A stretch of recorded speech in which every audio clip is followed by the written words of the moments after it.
इरांसी हेक हौरखिबदगी Manipur गवर्नमेंटसु ngahak pothaba leitana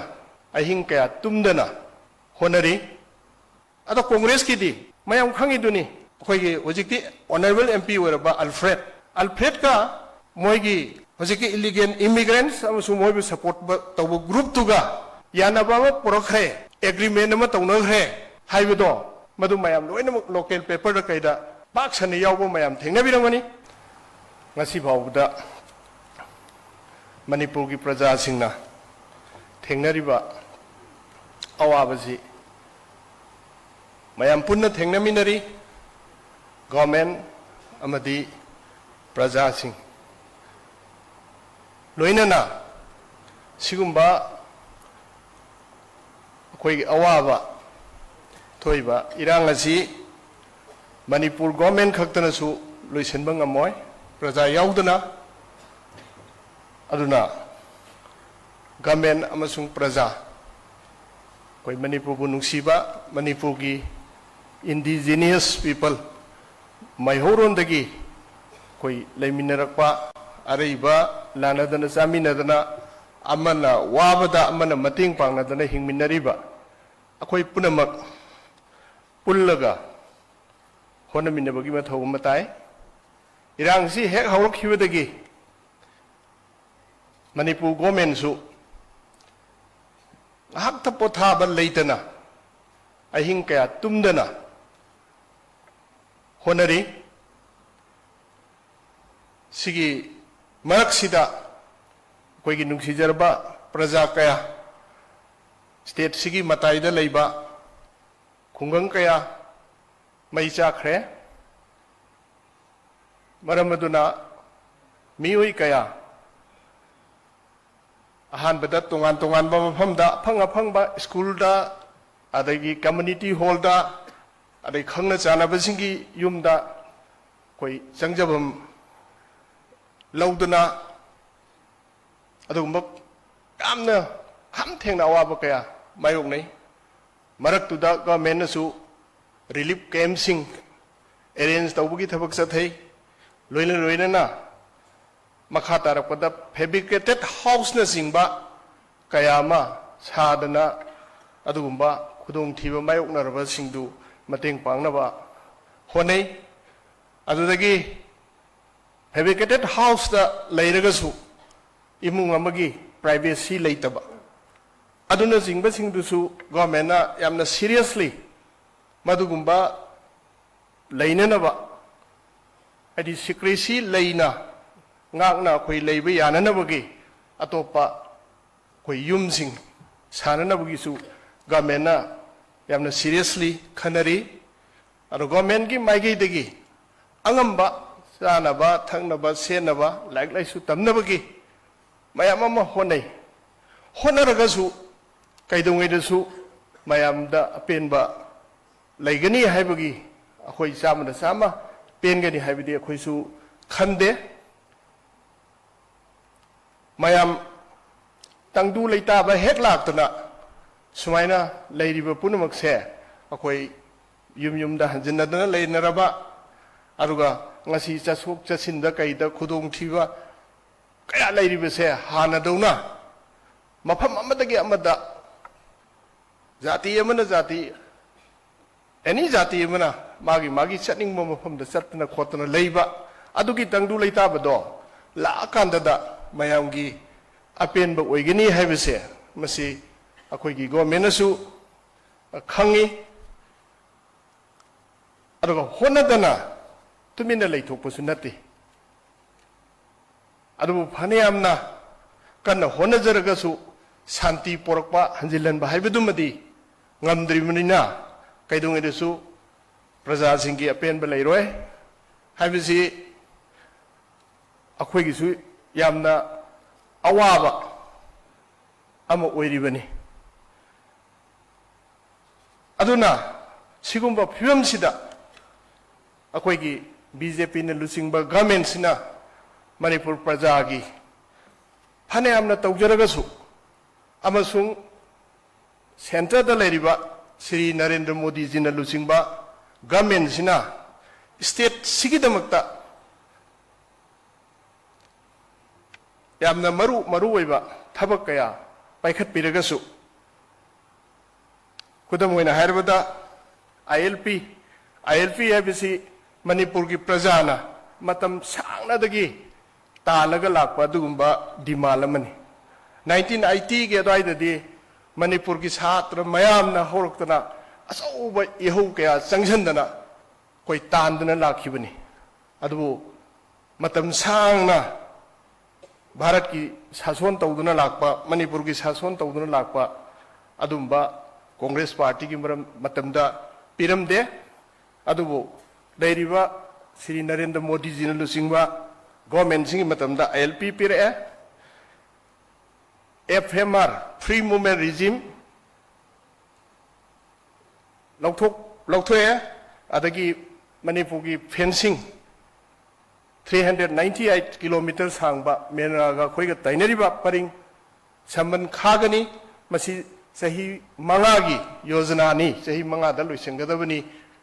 ꯍꯥꯏꯅ ꯂꯥꯎꯊꯣꯛꯈ꯭ꯔꯦ ꯉꯁꯤꯒꯤ ꯏꯔꯥꯡ ꯑꯁꯤꯒꯤꯗꯃꯛꯇ ꯃꯅꯤꯄꯨꯔ ꯑꯩꯈꯣꯏꯒꯤ home minister honourable home minister Amit Shah ji ꯃꯅꯤꯄꯨꯔꯗ ꯂꯥꯛꯄꯤꯔꯝꯃꯒ ꯅꯨꯃꯤꯠ ꯍꯨꯝꯅꯤ ꯆꯨꯞꯅ ꯁꯤꯗ ꯍꯣꯜ ꯇꯧꯔꯒ ꯂꯩꯕꯤꯔꯝꯃꯦ ꯑꯗꯒꯤ ꯑꯣꯅꯔꯦꯕꯜ ꯍꯣꯝ ꯃꯤꯅꯤꯁꯇꯔ ꯑꯃꯁꯨ ꯅꯨꯃꯤꯠ 25ꯅꯤ ꯆꯨꯞꯅ ꯂꯩꯕꯤꯔꯝꯃꯦ ꯑꯗꯨꯅ ꯁꯤꯒꯨꯝꯕ ꯀꯌꯥ ꯑꯃ ꯇꯧꯔꯒꯁꯨ ꯁꯥꯟꯇꯤꯗꯤ ꯂꯥꯛꯇꯕꯅꯤꯅ ꯑꯗꯣ ꯒꯣꯔꯃꯦꯟꯁꯦ ꯁꯤꯗ ꯃꯌꯥꯝꯒꯤ ꯄꯦꯟꯗꯕ ꯍꯥꯏꯕꯗꯣ ꯑꯗꯨꯝ ꯑꯣꯏꯗꯨꯅ ꯂꯩ ꯑꯗꯨꯒ ꯍꯟꯗꯛꯀꯤ ꯁꯤꯗꯩꯗ ꯑꯩꯈꯣꯏꯒꯤ ꯄꯦꯟꯗ꯭ꯔꯕ ꯑꯋꯥꯕ ꯀꯌా ꯈꯥꯡꯕꯗꯨꯅ ꯑꯗꯒꯤ ꯑꯩꯈꯣꯏꯒꯤ ꯂꯩꯈꯤꯗꯕ ꯏꯆꯤꯜ ꯏꯅꯥꯎ ꯀꯌꯥꯁꯨ ꯌꯥꯎꯈ꯭ꯔꯦ ꯁꯤꯒꯨꯝꯕ ꯈꯨꯗꯣꯡ ꯊꯤꯔꯕ ꯅꯪꯉꯕ ꯍꯥꯏꯗꯤ ꯃꯅꯤꯄꯨꯔꯗ ꯂꯩꯔꯤꯕꯁꯤ ꯑꯋꯥꯕ ꯊꯦꯡꯅꯗꯕꯁꯤ ꯑꯃꯠꯇ ꯌꯥꯎꯗ꯭ꯔꯦ ꯀꯅꯥꯒꯤ ꯀꯔꯕꯥꯔ ꯇꯧꯕꯁꯨ ꯉꯥꯏꯔꯦ ꯃꯅꯤꯄꯨꯔ ꯒꯣꯔꯃꯦꯟꯒꯤ ꯊꯕꯛ ꯇꯧꯕꯁꯨ ꯉꯥꯏꯔꯦ ꯇꯣꯉꯥꯟꯕ ꯁꯤꯟꯐꯝꯗ ꯂꯩꯔꯤꯕ ꯈꯨꯗꯤꯡꯃꯛꯁꯦ ꯁꯣꯛꯇꯕ ꯌꯥꯎꯗ꯭ꯔꯕꯅꯦ ꯑꯗꯨꯅ ꯑꯩꯈꯣꯏꯒꯤ economic activities masi pukle leptana kai matik satin su sina maram oidana handakida prajana government da saibase loire adokai matik haidi khang ba waba adumba ngaktane ana sigi manungda mu akhoi manipur se thakshi khasi ahal laman yamna masak khangba adugumba leibak ni haina mina bebhar tawnaribani hoi phana saunaba leiragasu phana pendaba leiragasu ojana haido yaningde tadana tawbudo nungaite ibungo nang haidu kaino na khoi hainaba adugumba leibak neba adubu akhoi ai phayena haijabai wanate ada honorable chief minister after all chief minister of this state sigumba the honorable minister sing and honorable MLA sing lady visita adugumba thaksi khasi gi wahi ama bhau yaudana koi gi imaibil sing gi maraktagi aruga praja sing gi maraktagi yamna tarai ne yamna thoidana akhoi gi ngakpa karamba wahi mi atopa na ugiba kanda moigi manipur gi mi singse asumaina ngang bajala asumaina haiba jala ina akhoi gi jati sida mina nongna khidaba mina nongna khidaba akhoi bu handaba thakta khan khidaba gi wahi wata kayasu sijenai masi madi ai tawbiganu haibasi ai haijaningi pendaba kaya thamba yai haiba yai government lesi mapi mapani tawadabu kaitang taksi kasi haibido ngakna haibina di sungadra haibidu thamjabani aduna akhoi gi prime minister na wa masiram tangangde manipur da lakte haibagi pendaba chumi irang sina ꯁꯥꯟꯇꯤꯗꯨ ꯀꯣꯛ ꯄꯨꯔꯛꯈ꯭ꯔꯗꯤ ꯂꯥꯛꯑꯁꯨ ꯂꯥꯛꯇ꯭ꯔꯁꯨ ꯀꯩꯁꯨ ꯍꯥꯏꯔꯣꯏꯕ ꯑꯗꯣ ꯏꯔꯥꯡꯁꯤꯅ ꯂꯦꯞꯇꯅ ꯆꯠꯊꯗꯅ ꯂꯩꯔꯕꯅꯤꯅ ꯃꯥꯅ ꯀꯔꯤꯒꯤꯅꯣ ꯁꯨꯌꯥꯝ ꯋꯥꯔꯕꯁꯤꯐꯥꯎꯗ ꯍꯟꯅ ꯌꯦꯡꯗ꯭ꯔꯤꯁꯦꯅ ꯄꯦꯟꯗꯕꯗꯣ ꯆꯨꯝꯃꯤ ꯑꯗꯨꯃꯛꯄꯨ ꯑꯣꯅꯔꯦꯕꯜ ꯄ꯭ꯔꯥꯏꯝ ꯃꯤꯅꯤꯁꯇꯔꯅ ꯋꯥ ꯁꯨꯡꯉꯥꯡ ꯉꯥꯡꯈꯤꯗꯕꯗꯤ ꯅꯠꯇꯦ 10 ꯑꯣꯒꯁ 2023ꯗ ꯂꯣꯛ ꯁꯚꯥꯗ ꯚꯥꯔꯠꯀꯤ ꯏꯟꯗꯤ ꯑꯦꯂꯥꯏꯟꯁ ꯀꯣꯡꯒ꯭ꯔꯦꯁ ꯑꯃꯗꯤ ꯑꯦꯂꯥꯏꯟꯁ ꯀꯥꯡꯕꯨ ꯅ ꯅꯣ ꯀꯟꯐꯤꯗꯦꯟꯁ ꯃꯥꯒꯤ ꯃꯊꯛꯇ ꯄꯨꯈꯠꯂꯛꯄ ꯃꯇꯝꯗ श्री अमित शाह जी होम मिनिस्टर ना फजना मणिपुर थोइबिसि करिनो हाइबगी मरमदु पीरे पार्लियामेंट दा मणिपुर थोइबिसि इलीगल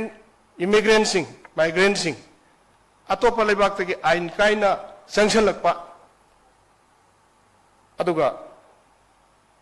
अदुगुंबा अदुना मरम ओइदना थोकपनी हाइना हाइदना खुंखिबदो ऑनरेबल प्राइम मिनिस्टर ना हाउस दा अमित भाई ना हारी विजिंग से इंडोर्स तवी हाइने याम क्लियरली थंगी अदगी 15 अगस्त 23 की 15 अगस्त तसु Lal Qila the prime minister की स्पीच दा याम फजना मणिपुर की मरम दा पनगी अदुगा अकोन बदा 3 जुलाई 2024 राज्य सभा दा माने स्पीच पीब मतम दसु मणिपुर की मरम दा फजना पनगी सेंट्रल गवर्नमेंट मसुंग मणिपुर गवर्नमेंट अनीना कन्न होनरी अरो हानगी चांगदगी खरमखैदी हंधरे हाइबनी पीस हंजिले हाइबनते अदुदसु फजना गांगी अना सिगुंबा मतांगदसु पीस हंजले हाइरे हाइबगुंबा एकदम मरान सिबगुंबा सिगुंबसु यावना लैतब नते अदुना लैरिबा गवर्नमेंट असिना 2021 दा इलीगल इमिग्रेंट्स खंतोओ हाइबगी ऑर्डर से श्री नरेंद्र मोदी जी ने लुसिंग गवर्नमेंट सिना मणिपुर गवर्नमेंट दा से पिरखरे अदुगी मतुंगिना हौजिकी अनीसुबा श्री एन बीरेन लुसिंगबा बीजेपी ने लुसिंगबा कोई गवर्नमेंट ना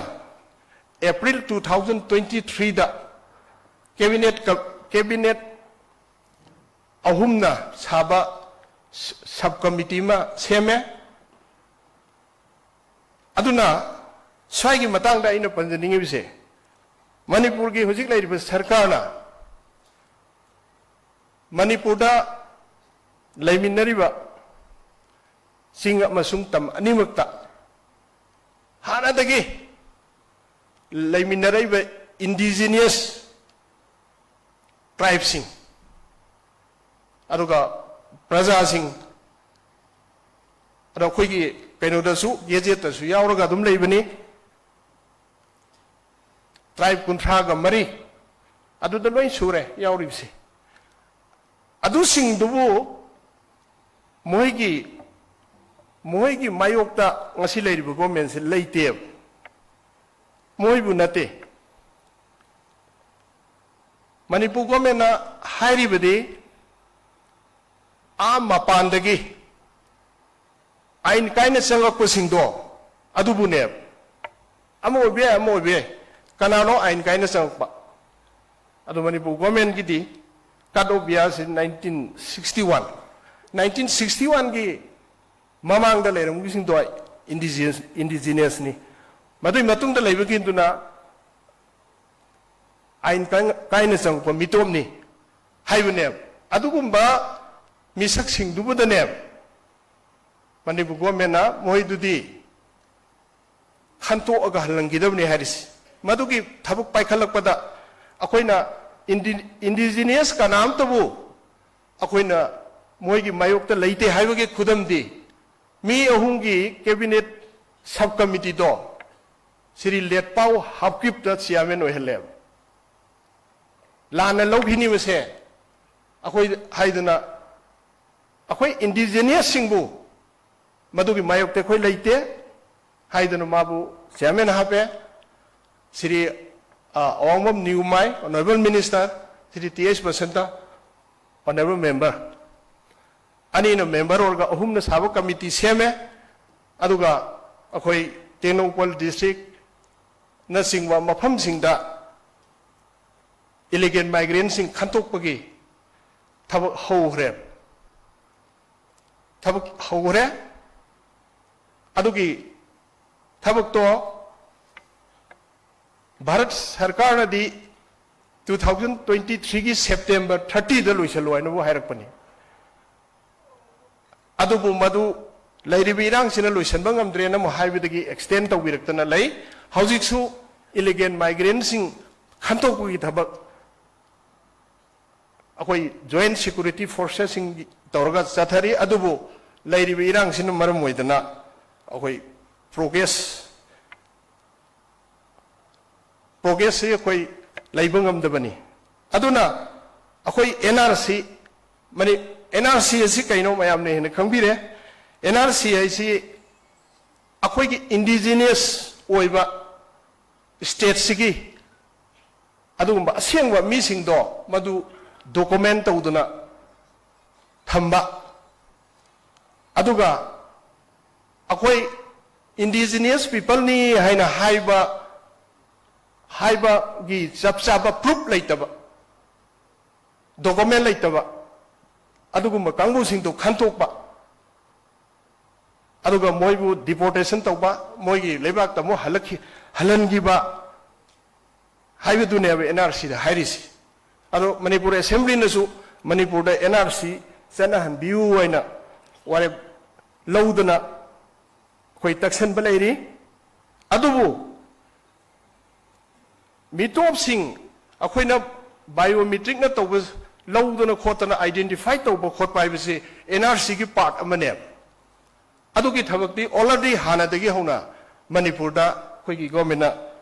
sathadana lai ana siumba satharak pasida koi gi mapandagi ain kaina sangsala ibasing amasung moibu support toriba lupsing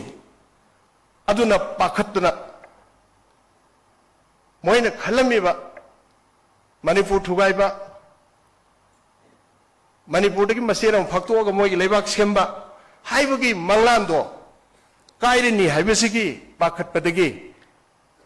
akoigi laibak thiba megi tarik ahungi adumba thaudok tu thorkhibane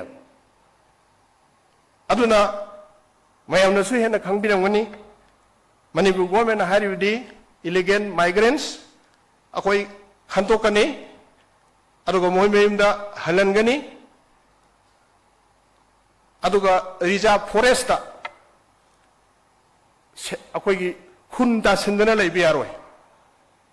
deforestation tawba yaroi poppy thaba yaroi drug pusalakpa yaroi haiba issue sing sida neba issue sing da dedi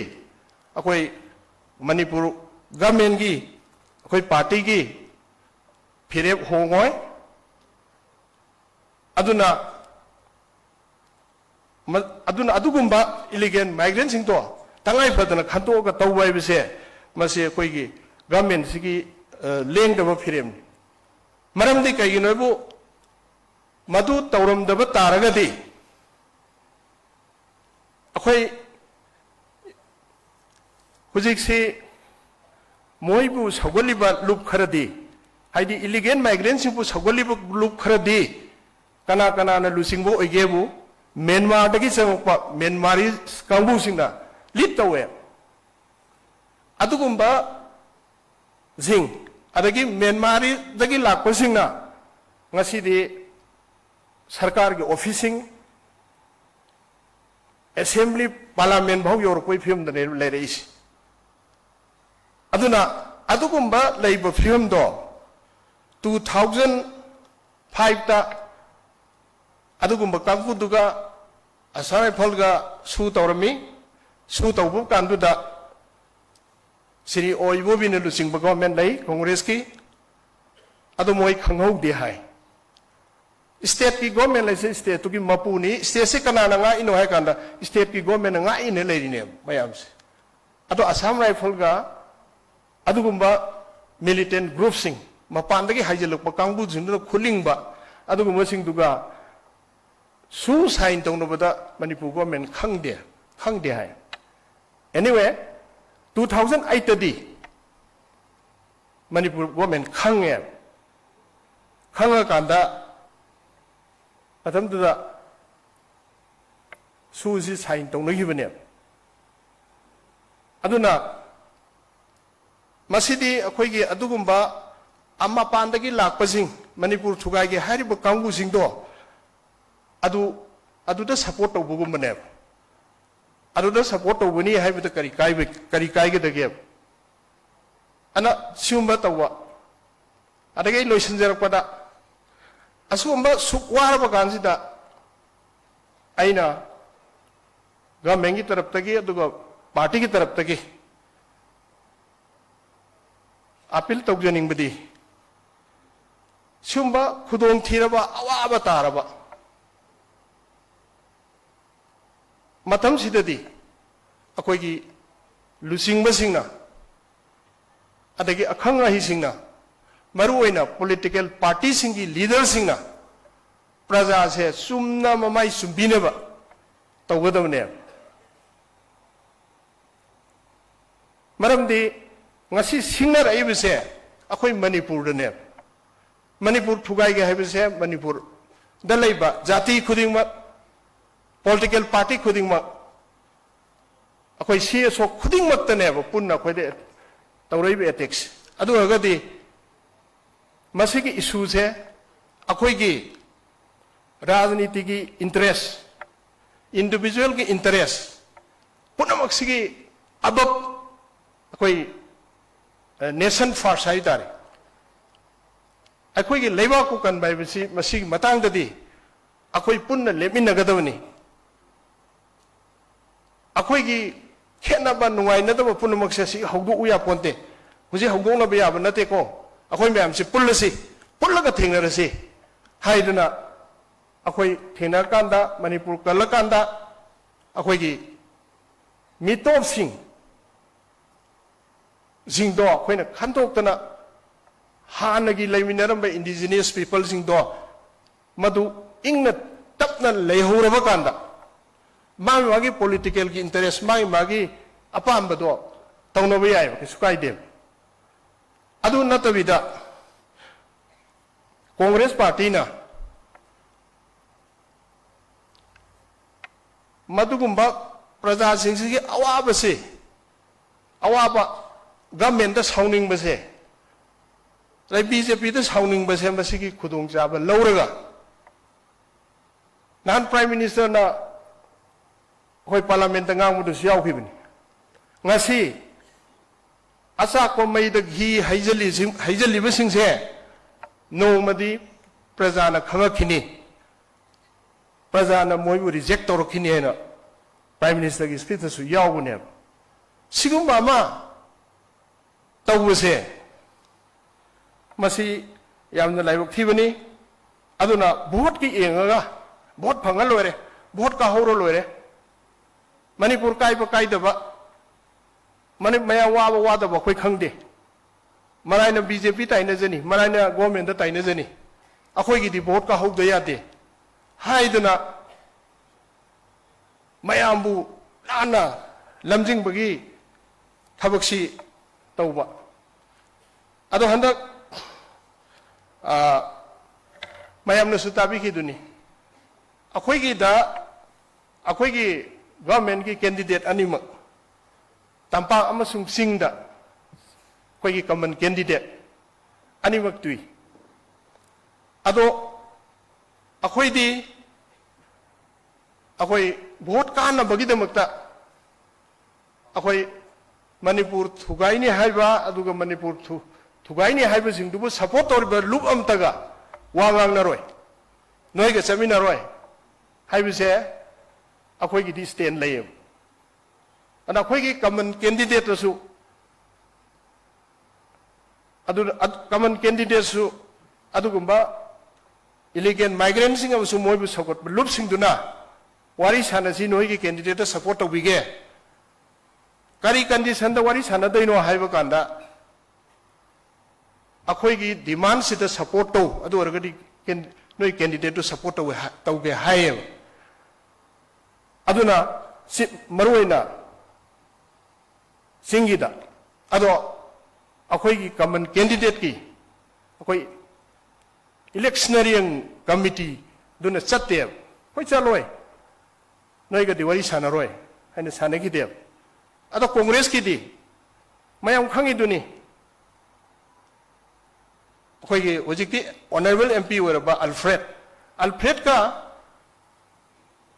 moi gi ojiki illegal immigrants amusu moi bi support tabu group tuga yana ba porokhe agreement ma tawna khre haibido madu mayam loina local paper da kaida bak sani yawbo mayam thengna biramani aduga loina na hairiba adugumba manipur thugaini hairiba jingdo adugi area da vote 90% dagi hena mana phangjibedo aduna sakhi ne moi manung da karigumba khardi hainares karino ba hainari do aduga mu congress ki manifesto da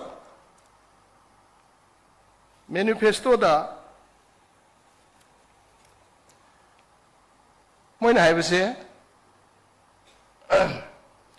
congress na haibni ko ai atai di para roi sentence ko to pajarake we will appoint a reconciliation commission to bring about a political and administrative settlement that will be satisfactory to all the people of the state hainabudi ama tasali ado say the political and administrative settlement is karino moinas taliba administrative a separate administration lai du pige haribra nataga karino se hujiksu congress na mase sengtopum thoe maramdi karigi noibu ngarang nahan Rahul Gandhi ji lakoda ITLF na memorandum of pi memorandum duda madugi loisalakoda kare haigebu in order to achieve our socio-economic political goals the political settlement stipulated in the Congress party's manifesto must be fulfilled. Congress ki manifesto ta yaw ki bado wadu thabak oina pangthok piro haibasi amuk piri em aduna what is the settlement du karino haibado koi question to bugi darkar lai ara ngasi bawda Congress NRC ade Rahul Gandhi ma against the NRC ni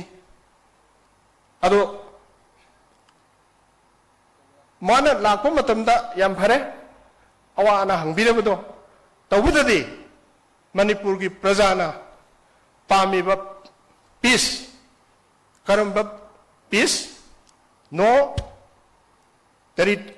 separate administration Manipur ki territorial integrity kai bi yaroi separate administration yaroi